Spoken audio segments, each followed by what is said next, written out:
இந்த பச்சைமை பேனாவை அதுக்காகவே கொண்டு வந்திருக்கேன் சார். இந்த பச்சைமை பேனாவில் நான் ஒரு சைன் போட்டா ஆக்கிரமிப்பாளர் 2 ஏக்கர் நிலம் அவனுக்கு வேற நிலமே இல்லைன்னா அந்த நிலம் அவனுக்கு சொந்தமாயிடும். நான் யார்கிட்டையும் அனுமதி வாங்க வேண்டிய தேவையில்லை. ஒரு பிச்சைக்காரனா இருக்கிறான், நான் ஜீப்ல போறேன், அவனை கூப்பிட்டு ஏன் பிச்சை எடுக்கன்னு விசாரிச்சுட்டு ஒரு படிவத்தை எடுத்து ஒரே ஒரு கையெழுத்து போட்டு கொடுத்தா அவனுக்கு முதியோர் உதவித்தொகை 1200 ரூபாய் மாதந்தோறும் வரும் சார். ரேட் சார், அந்த பேனா வருது சார். ஆக்சுவலா இது ஒரு பேனா இல்லை, இது ஒரு அதிகாரம். அதுல எனக்கு ரொம்ப பிடிச்சதுன்னா, இந்த பச்சைமையில கையெழுத்து போற இடத்திற்கு மாணவர்களை தயாரித்தல் என்பது வேறு. ஆனா அந்த பச்சைமையில நீ கையெழுத்து போடுறப்ப அநியாயத்துக்கு ஆதரவா கையெழுத்து போற்றக்கூடாது, லஞ்சம் வாங்கிடக்கூடாது, ஏன்னா எந்த இடத்திலிருந்து அது தொடங்குமோ அந்த இடத்துல தவறு நடக்கக்கூடாது அப்படின்னு சொல்லி இந்த அதிகாரத்தை கொடுக்கறது இருக்குல்ல சார். நீங்க நிறைய பேர் ஜீப்ல ஏறிக்கிட்டு இருக்காங்க. இந்த வேல்யூஸோட ஏத்துங்க. உண்மையிலே சார் நிறைவா சொல்றேன் சார். வச்சுக்கோங்க சார், கை கொடுங்க சார். நீங்க எனக்கு கொடுங்க, நான் வாங்கிக்கிறேன்.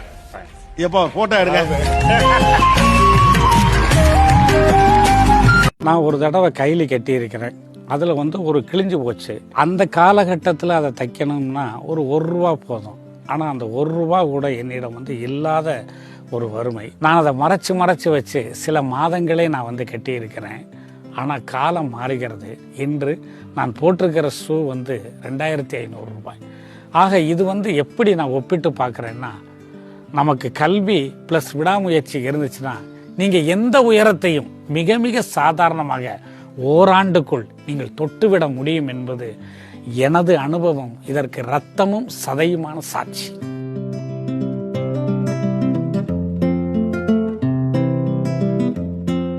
ஒவ்வொரு வார இறுதி நாட்களிலும் விருதுநகர் மாவட்ட ஆட்சியர் வளாகமே ஒரு குட்டி கல்லூரி போல காட்சியளிக்கிறது. காரணம், தாசில்தார் மாரிமுத்துவின் அரசு போட்டித் தேர்வு வகுப்புகள். கடந்த 17 ஆண்டு காலமாக நடந்து வரும் இந்த பயிற்சி வகுப்புகளில் தற்போது தமிழகத்தின் 20 மாவட்டங்களைச் சேர்ந்த சுமார் 4000 பேர் படித்து வருகின்றனர். இதுவரை இந்த பயிற்சி வகுப்புகளில் படித்து அரசு பணியில் இருப்பவர்கள் மட்டும் சுமார் 10,000 பேர். இதையெல்லாம் தாண்டி இந்த பயிற்சி வகுப்பின் முக்கிய சிறப்பே இது முற்றிலும் இலவசம் என்பதுதான். ஒரு 20 பேர் அந்த லெவல்ல தான் இருந்தது. அப்புறம் நாளடைவில் அதில் 100, 120 வெளியில உட்கார்ந்தாங்க, அங்கே மரத்தில் உட்கார்ந்தாங்க. அப்படியே பல்கி பெருகி பெருகி பெருகி இன்றைக்கு 4000 பேர் என்னிடம் படிக்கிறார்கள். கொல்கத்தா துறைமுகத்தில் ஒரு ஆச்சரியம் கவனிங்க. நான் யாரையுமே இங்கே ஃபுல்லப் ஆயிருச்சு, உட்கார இடம் இல்லை, நீங்கள் போயிருங்க அப்படின்னு எதுவுமே சொல்கிறதில்ல. எனக்கு நான் எப்படின்னா, அவங்க ஒரு கிழிஞ்ச சட்டையை போட்டுக்கிட்டு, ஒரு தேஞ்ச ரப்பர் செருப்பை போட்டுக்கிட்டு, கையில் ஒரு மஞ்சப்பை வச்சுக்கிட்டு சில பேர் வரலாம். ஆனால் நான் அவனை அந்த தோற்றத்தில் பார்க்கறதில்ல. இந்த சாயம் போன மஞ்சப்பைக்குள்ள ஒரு டெப்டி கலெக்டர் இருக்கலாமே, அதை நாம கெடுத்துறதாக அவனோட வாழ்க்கையை டைவர்ட் பண்ணக்கூடாது. அவன் ஒரு அச்சாபீஸில் வேலை பார்க்குறான், நான் அவனை ஃபோன் சொல்லிட்டா அவன் பழையபடி அச்சாபீஸ் போவேன், நான் வான்னு சொல்லிட்டா டெப்டி கலெக்டர் ஆயிடுவான். ஒரு காலத்தில் ஏழ்மையின் கோரப்பிடியில் சிக்கி ஒருவேளை உணவுக்கு சிரமப்பட்டவர்கள் இன்று மாரிமுத்துவின் உதவியால் அரசு வேலை கிடைத்து பொருளாதார ரீதியாகவும் சமூக ரீதியாகவும் மதிப்பிற்குரிய இடத்திற்கு முன்னேறி இருக்கிறார்கள். அதில் வருவாய் ஆய்வாளராக பணியாற்றும் சடைக்கிழவன் மற்றும் கிராம நிர்வாக அலுவலராக பணியாற்றும் பாலசுப்பிரமணியன் ஆகியோரின் கதைகள் அனைவருக்கும் உத்வேகத்தை அளிக்கக்கூடியவை. இவர் சடைக்கிழவன் என்பவர் MA முடிச்சிருக்கிறாரு. சித்தால் வேலைக்கு, கட்டட வேலைக்கு போய்கிட்டு இருந்தார். அவர் முதல்ல இங்கே உட்கார்ந்து ஆர்வம் மிகுதியாக படித்து படித்து படித்து இப்பொழுது நமது விருதுநகர் கலெக்டர் ஆஃபீஸிலேயே ஏசி ரூம்குள்ளே உட்கார்ந்து இருக்கிறதை பார்க்கும் பொழுது உண்மையிலே நானே அங்கே உட்கார்ந்தது போன்ற மனநிலையை அடைகிறேன்.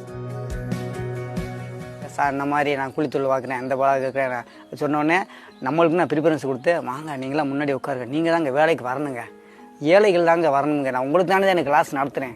அதன் அடிப்படையில் தான் நான் வந்தோம். 2வது கிளாஸில் 2வது எக்ஸாம்லேயே பாஸ் பண்ணிட்டேன். ஒரு மண்ணு மாதிரி இருந்தால் கூட அவனை மிகப்பெரிய மனிதன் ஆக்கிறார், அறிவாளி ஆக்கிறாரு. அதே போல் இன்னொருத்தர் பாலு வெறும் SLC மட்டுமே படித்தவர், மிகவும் வறுமை குடும்பத்தை சேர்ந்தவர். 40 வயது நெருங்கும் பொழுது தான் கேள்விப்பட்டு இங்கே வந்தார். அவருக்கு அந்த தேர்வோடு அவ்வளோதான், வயது ஃபார் ஆகுது. அந்த கட்டத்தில் இங்கே படித்தது அவர் வெறும் 6 மாதங்கள் மட்டுமே. உண்மையிலே தவமாக நினைத்தார். அதை கண்டிப்பாக அவர்கிட்ட சொல்லணும். அந்த தவத்துக்கேற்ற வரமாக அவருக்கு VAO வேலை கிடைத்து இன்னைக்கு அவரும் அதே போல் அதே ஊரில் ஒரு அருமையான ஒரு வீடு கட்டியிருக்கிறாரு. படிக்கிறதுக்காக லீவு போடுவேன் இடையில. ஒரு கட்டத்தில் வந்து வேலைக்கே மில்லில் வந்து வேலைக்கே வராத அப்படின்னு சொல்கிற அளவுக்கு அவாய்ட் பண்ணிடுவாங்க. ஒரு 6 பவுன் 7 பவுன் இருக்கும் வீட்டில், அதையும் வந்து பேங்க்கில் வச்சுருந்தேன். அதை வச்சு தான் சாப்பிடணும், பிள்ளைகளுக்கு செலவழிக்கணும். அப்போ ஒரு முடிவு பண்ணுறேன், 6 மாதம் நம்ம 1 வருஷமாக லீவு போட்டுருவோம். லீவு போட்டு தான் நம்ம படித்தா தான் ஜெயிக்க முடியும் அப்படின்ட்டு லீவு போட்டுறேன். 2010 ரிசல்ட்டு போடுறாங்க. ரிசல்ட்டு போடும்போது என்னோடய ரிசல்ட் வந்து பாஸ்ன்னு சொல்லி வந்துச்சு. எங்கள் அப்பா அம்மா வந்து சந்தோஷப்பட்டதை விட சார் வந்து அவ்வளவு சந்தோஷப்பட்டாங்க. அதை வந்து இன்டர்வியூக்கு வர சொல்கிறாங்க. அப்போ வந்து உள்ளே வந்து போகிறப்போ ஒரு செக்யூரிட்டி கூப்பிட்றாரு, சார் உள்ளே போங்க சார் அப்படின்றாரு. அப்போ வந்து அது ஒரு சந்தோஷம். நம்மளை ஒரு ஆள் சாருன்னு சொல்கிறாருன்னு என்ன, அந்த சந்தோஷம் தான் எல்லாத்தையும் விட. அன்னைக்கு அப்போ நினச்சது வந்து சார் தான் நினச்சேன்.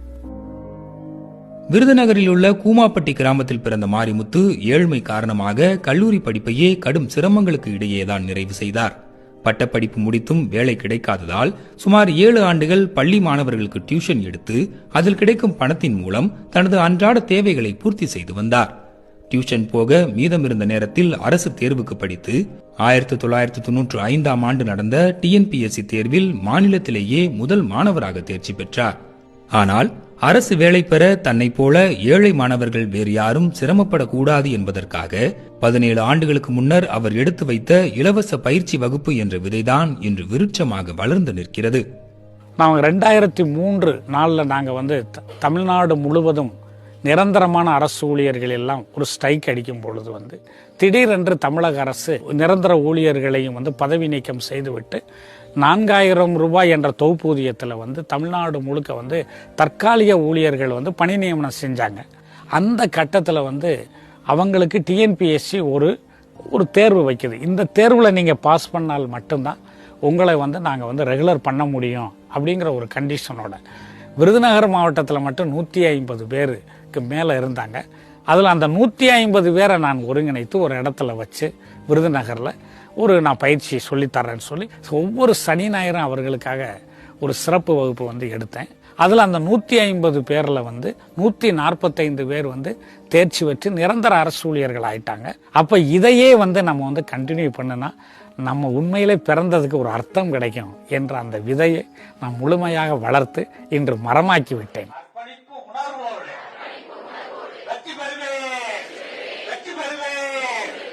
இந்த பயிற்சி வகுப்புகளுக்கு மாரிமுத்து மட்டுமே ஆசிரியர்.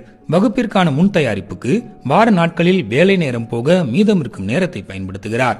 பல்வேறு மாவட்டங்களைச் சேர்ந்த மாணவர்கள் இந்த பயிற்சி வகுப்பிற்கு வருவதால் அவர்களின் வசதிக்காக 15 சிறப்பு பேருந்துகளை தமிழ்நாடு அரசு போக்குவரத்து கழகம் வார இறுதி நாட்களில் இயக்குகிறது என்பது ஆச்சரியமான ஒரு தகவல். இத்தனை பெருமைகளை கொண்டிருந்தாலும் மாணவர்களுக்கு போதிய இடவசதி செய்து தர முடியவில்லை என்பது மாரிமுத்துவுக்கு ஒரு நெருடலாகவே பல நாட்களாக இருந்து வருகிறது.